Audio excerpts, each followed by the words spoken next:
السلام على فيروسنا المبارك رفيقنا الشفيق الكورونا دامنه مستدام.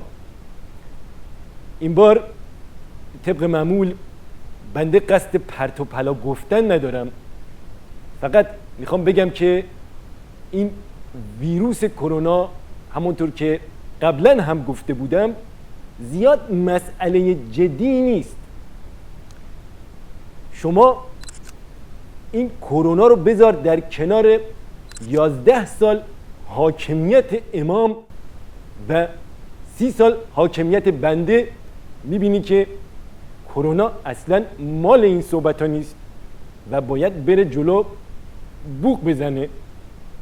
دشمنان اینطور تبلیغ میکنن که این ویروس وحشیه. دشمنان بدانند که وحشی اصلی خود بنده هستم، یعنی چهارشونه، وحشی، قلدر، داغون، نابود جرن جرا.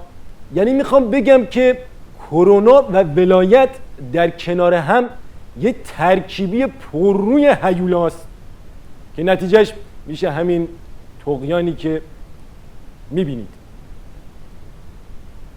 بنده از همان روز اول که کرونا وارد ایران شد زحمات زیادی رو کشیدم و اقدامات مؤثری انجام دادم.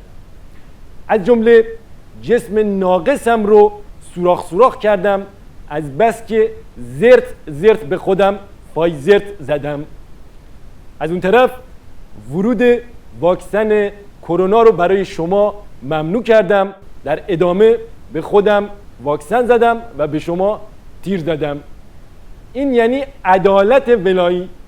واقعا در کجای دنیا چنین عدالتی وجود داره؟